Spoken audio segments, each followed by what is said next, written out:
Shalom qulqulloota ashamaa akkam jirtu nagaaf jaalalli waaqayyoo bakka jirtan hundumaatti isiniif haa baay'atu an nagaa kooti akkam jirtu isin jajjabaattu galanni waaqayyoo gooftaa machaatiif haa ta'u kun YouTube chaalii Boonsaa Addisuu Guuteeti haaraa yoo taatan subscribe gochuudha maatii keenyatti dabalamaa viidiyoowwan nuti yeroo yerootti gadhiisnu dafanii akka isin ga'anii fi mallattoo beelii banaa gochuu hin dagatinaa. Har'a faarfannaa Solomoon Alemuu irratti mormiiwwan kaanii fi sochii adeemsifamaa jiran tokko tokko isinitti himna achumaanis namni hammi kuni faarfannaa kanaan aaruu maaliif danda'e namoonni faarfannaa kanaan irratti mormii guddaa dhageessanii eenyufaadha wanti jedhu gabaabseen isinitti himuu barbaada. Sababiin isaas warroota mormii kaasan kanarratti isaaniif wangeela lallabuun dirqama ta'a jechuudha. Akkasumas jaalala gooftaa keenya Yesuus Kiristoos isaaniif qabu itti himuun dirqamadha waan ta'eef jechuudha. Akkasumas faarfannaan kuni riivoluushinii haaraa kaasaa jira. Faarfannaa akka malee jaallatamedha jechuudha. Kanan jedhee fi namni hedduun waa'ee dhufaatii gooftaa keenya Yesuus Kiristoos akka haaraatti kaasaa jira. Kun wangeela lallabamuu wangeela gooftaa keenya Yesuus Kiristoosii fi sababa ta'a jechuudha. Baay'ee nama gammachiisaa jechuudha. Luqisiin macaafa qulqulluu ani har'a irratti xiyyeeffadhee viidiyoo kana hojjechaa jiru mul'ata Yohaannis boqonnaa 21 lakkoofsa 2 hanga 6 isa jirudha. Isiniifan dubbisaa akkas jedha. Yerusaalem mandarri qulqullittiin isheen haaraan Waaqayyo biraa bantii waaqaa keessaa akka misirroo dhirsa isheetiif kuulamteetti qophooftee utuu gad buutuu nan arge. Yommus ani sagalee guddaa tokko nan dhaga'ee innis teessoo sana biraa kunoo iddoon Waaqayyo buufatu namoota gidduudha. Inni isaan bira buufachuuf jira. Isaanis saba isaa ta'uuf jiru. Waaqayyo ofiisaa isaanii wajjin jiraachuuf jira. Waaqayyo isaaniis ta'uuf jira. Inni imimmaan hundumaa ija isaaniitti naqa. Wanti duraa waan darbeef egaa duuni deebi'ee hin argamu. Gadduun iyyuun waraansi si'achi hin jiru jedhe. Inni teessoo irra taa'e immoo kunoo ani waan hundumaa haaraa nan godhaa jedhe. Itti dabalees dubbiin kun amanamaa dhugaas waan ta'eef kana caafii naan jedhe. Akkasumas ta'eera. Ani alfaadha. Omeegaadha. Isa jalqabaati. Isa dhumaatis. Ani isa dheebotaaf burqituu bishaan isa jireenya kennu irraa tola nan kennaaf jedha. Galanni Waaqayyoo gooftaa machaatiif haa ta'u. Yerusaalem mandara qulqullittii ishee haaraa. Asirratti Yerusaalem lamatu jira. Yerusaalem isa amma biyya lafaarra jiruu fi Yerusaalem isa macaafa qulqulluun dubbatu mandarittii qulqullooftuu ishee haaraa Waaqayyo biraa bantii waaqaa keessaatii jedhu qulqulluunis kan nu deeggaru nutis kan itti amannu Yerusaalem ishee haaraa biyya lafaa kana booddee foon kanarraati ergi adda baanee booddee kan nuti keessa jiraannu Waaqayyo wajjiniin kan nuti jiraachuudhaaf jennu jechuudha. Yerusaalem kana keessatti maaltu ta'a? Iddoon kun iddoo Waaqayyoo buufatu namoota gidduudha. Inni isaan bira buufachuudhaaf jiraa jedha. Isaanis saba isaa ta'uudhaaf jiru. Waaqayyo ofiisaa isaanii wajjiniin jiraachuudhaaf jira. Eessa? Yerusaalem qulqullooftuu mandara qulqullittii ishee haaraa Waaqayyo biraa bantii waaqaa keessaati jedhamee faarfannaarra jiru kana jechuudha. Waaqayyo ofiisaa isaanii wajjiniin jiraachuudhaaf jira. Waaqayyo isaanis ta'uudhaaf jira. Achitti Yerusaalem qulqullittii mandara ishee haaraa Waaqayyo biraa bantii waaqaa keessaa jedhamee faarfatamu kana bira Waaqayyo ofiisaatii saba isaa wajjiniin jiraachuudhaaf barabaraan isaanii wajjiniin jiraachuu jiran nuun jechuudha. Qulqulloota duukaa buutota Kiristoos warra taane nuuf Waaqayyo ta'uudhaaf jira. Hammamiif? Hamma bara baraatti. Achitti maal argachuudhaaf jirra? Waaqayyo imimmaan keenya hundumaa keenya irraati ni haqa. Lakkoofsa 4 irratti wanti duraa waan darbeef wanti duraa hin darbeera jechuudha. Wanti duraa ergi darbee booddeedha kan nuti achi dhannu mandarittii ishee haaraa qulqullooftuu ishee taate bantii waaqaa keessaati ishee taate. Egaa duuni deebi'ee hin argamu jedha. Achi duuni deebi'ee hin argamu. Gadduun hin jiru, iyyuun hin jiru, waraansi hin jiru. Si'achi wanti nama yaadatu tokko hin jiru. Waaqayyoon faarfanna, Waaqayyoon waaqessinaa jechuudha. Galanni Waaqayyoo gooftaa machaatiif haa ta'u. Galanni Waaqayyoo gooftaa machaatiif haa ta'u. Haalelooyaa. Egaan faarfannaa kana irratti namoonni mormii adda addaa kaasan sooshaal miidiyaa irratti mul'achaa jiru. Keessumaatii peejii kana irratti akka dubbatutti mormii faarfannaa kanaaf qabu himaa jira jechuudha. Abbaan Naaroobii Kaabaa isaa maqaa isaa jedhamu kun maal jedhaa? Biyyi lafaa darbaadha jettanii uummatni keenya akka jaalala biyyaa hin qabaanne keessa dhiqxanii jireenya biyya lafaa itti hammeessitanii akka inni waan qabu isiniif laatu gootanii ofii irratti bashannanaa amantoonni du'aan booda akka jireenya qananii jiraatutti barsiiftani. Mee biyyi lafaa darabaadha jedhe tajaajilaa rakkataa jiraatu agartee beektaa? Konkolaataa raajii sobduun biyya kanaa keessa ooftuu qonnaan bulaan Oromoo yooma ofii beeka? Maqaa Waaqaa fi mana Waaqaa ijaarra jedhuun uummata gowwoomsuun hanga dhaabbatutti inumaa dubbanna jedha Urgeessaa Tuujooti. Abbaan Feesbuukii kanaa jechuudha. Mormii qabu dhiyeeffate. Inni kun immoo akkas jedha. Yesuusii fuun tollee anaaf toltaaree yoo jettu eenyuudhaan jechaa jirtaa jedhee dubbata. Inni kun immoo akkas jedha. Oromiyaa dachee waan hundaan badhaatu keessa jiraachuu dachee alagaa gammoojjii sana faarsa gowwaanii jedhe. Egaan baay'ee nama gadhiisa. Inni kun immoo akkas jedha. Waan ofii keef jaallattee obboleessa keetiinis jaalladhu kan jedhu amantii keenya. Kanuma godhe obboleessi keenya jedhee maqaa waama. Warri itti duultuu nama kofalsiifti. Garaaf jijjiiramtee, ruuzaaf jijjiiramtee, shorbaaf jijjiiramtee akaakoon kee waaqeffataa ture. Maaf gama pheenxee yookaan ortodoksii jijjiiramee garaaf moo waaqaaf. Oromoon guutuun guutuutti jijjiiramteetti. Amantii kiristaanaa fi islaamaa gaafa biyya dhufee hunduu ni jijjiirame. Namni waan fedhetti hin amanu dhiisaa waaqeffataan xiqqii qabattee isinitti kolfaa jirti. Garuu anas osoo Magarsaa Baqqalaa shahaada qabatee sagalee sanii manzuumaa hojjete natti tola. Thank you jedha.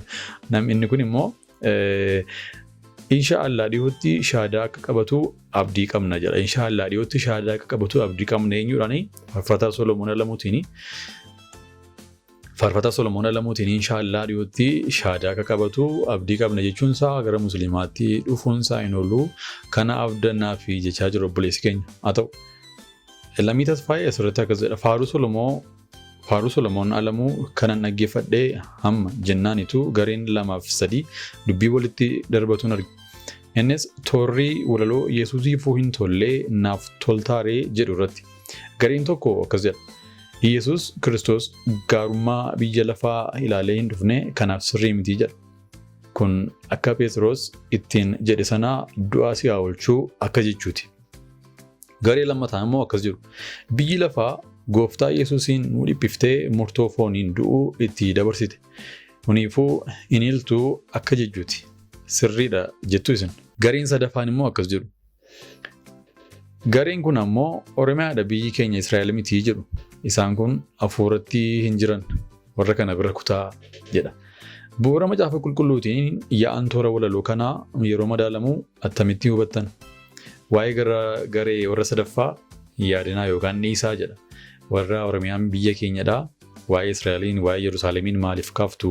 Oromiyaa dhiistanii warra jedhaniin dhiisaa isaan bira kutaa akka jechuu barbaadeeti.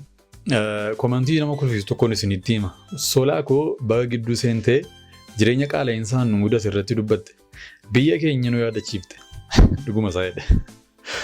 Bara dhaloonni qaala'insa jireenyaa rakkatee biyya isa ishee yaaddoon keessa hin jirre dagate. Waraansa amaan waraanamee waan gochaa wallaalee eessatti akka deemu galuuf dide. Ati immoo dhumti jireenyichaa eessa garamitti akka nu geessaa jiru baga nu yaadachiifte jedhe Sulumayyuu irraanfatanii turan jechuudha. Dhugaattuu jireenyatu ammaachaa jira miti. Biyya keenya ishee waaqarraa yeroo nuti itti godaanne deebnee achitti haara galfannutu gahaa jira. Misirrichi qulqulloota isaa golee arfan yeroo itti walitti qabu gahaa jira. Faarfannaan kun iddoo itti kufnee kaanee abdii keenya ilaallee waraansaaf yaaddoo obsinee akka Yesuus keenya eeggannu nu yaadachiisa. Maaloo nama meeqaan keenyatu biyyicha arguudhaaf qophaa'aa jira. Kunoo inni dhufu sun dafee nufaa jedhe. Baay'ee namatti tola dhugaa. Kana jechuun obboleessi keenya kun yookaan namni kun yaada namoota baay'ee bakka bu'aase. Maal jedhee biyya keenya kana irraanfannee ture jireenyaan qaala'uu jireenyaatiin baay'ee dhiphannee ture sodaannee turre irraanfannee turre amma garuu biyya keenya sana nu yaadachiifte. Biyya keenya ishee qulqullooftu sana nu yaadachiifte. Biyyi nuti amma keessa jirru jireenya qaala'ii miti. Jireenya isa bara baraa sanatu dhiyaachaa jira. Kanaaf jedhee gara yaada isaatti deebi'uu namni kun dubbate Waaqayyo isaa eebbisu. Komantii kan biraan isinitti hima. Faarfannaa Solomoon isa haaraa fuulbarruu kanarraa erga kaleessaa faarfannaan kun gallakkifamee waca baay'eetu uumame. Kan garee osoo bu'uura amantichaa hin hubatiin dubbii borcuu yaalanii fi deebii kennuu irraa of qusachuun filadha. Baay'een isaanii dhibbeentaa caalu gargaarsa kadhannaa barbaadu.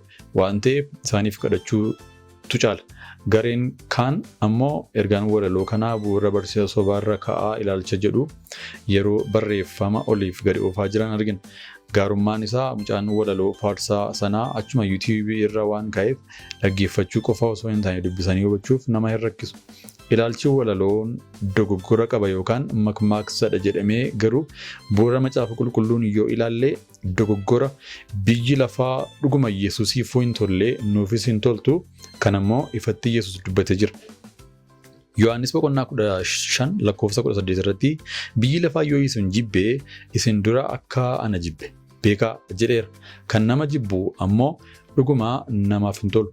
Egaa akka gareen kun jedhee Yesuus silumaa duuf dhufe kanaaf faarfannaan kun sirrii mitii jennaare.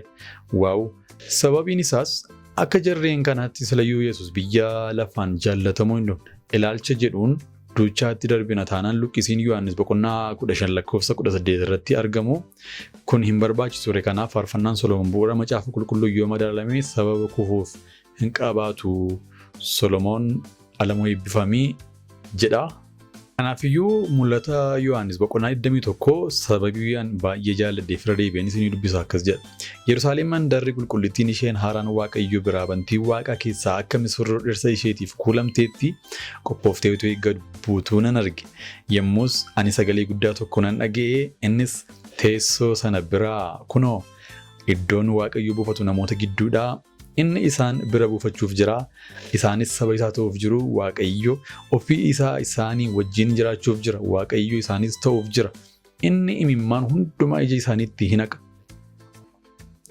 Wanti duraa waan darbeef egaa duuni deebi'ee hin argamu gadduun iyyuun waraansi si'achi hin jiru jedhe. Inni teessoo isaa irra taa'ee immoo kunoo ani waan hundumaa haaraa nan godha jedhee itti dabalees. Dubbiin kun amanamaa dhugaas waan ta'eef kana caafinaan jedhee jedhe. Akkasumas ta'eera ani alfaadhaa oomeegaadhaa isa jalqabaati isa dhumaates. Ani isa dheeboteef burqituu bishaan isaa jireenya kennuu irraa tola nan kennaaf jedha. Har'a waamicha tokkoon isiniif godha obboloota koo viidiyoo kana dhaggeeffatan Gooftaa Yesuus Kiristoosiin fayyisaa amantii keessanii gootanii kan hin fudhanne. Gooftaan keenya Yesuus Kiristoos yeroo dubbatu ani isa dheebotee fi burqituu bishaan isa jireenya kennu irraati tola nan kennaaf jedha. Ati inni jireenyi sitti toluu didee ati inni dheebotte, ati inni waan qabbanaa barbaadde, ati inni iddoo boqonnaa barbaadde hiikaan jireenyaa si harkaa badee Gooftaa Yesuus Kiristoosiin hin beekne akka inni jireenya bara baraatti nama geessu, akka inni Gooftaa Yesuus Kiristoos akka inni jireenya namaaf kennu, lammaffaa akka inni dhalachiisu, jireenya bara baraa akka inni namaaf kennu, boqonnaa bara baraa akka inni namaaf kennu kan hin barree har'a isinitti hima. Waaqayyo karaa Gooftaa keenya Yesuus Kiristoosiin si jaallateera. Ati jaallatamteetta. Waaqayyo karoora addaa siif qaba. Waaqayyo yaada addaa siif qaba. Akkasumas ittiin siinoomne. Har'a sammuu kee keessatti dhiphachaa kan jirtu boqonnaa kan dhabde. Garuu Gooftaan keenya Yesuus Kiristoos akka si jaallatu kan dhageesse kan immoo siif hin hubatamne. Har'a qalbii kee baniitii dhaggeeffadhu. Gooftaan keenya Yesuus Kiristoosii si boqochiisuu barbaada. Bishaanii yaa'aa jiraataa gara jireenya keetti dhangalaasuu barbaada. Laphee kee baniitii Gooftaa keenya Yesuus Kiristoosiin fayyisaa jireenya keetii Gooftaa jireenya keetii fudhu. Hojii seexanaa, yaada seexanaa, akeeka seexanaa hundumaa ganiitii gara Gooftaatti deebi'i. Waaqayyo si jaallataa, yaada kee waan geeddarteefis Waaqayyo si haa eebbisu. Ameen.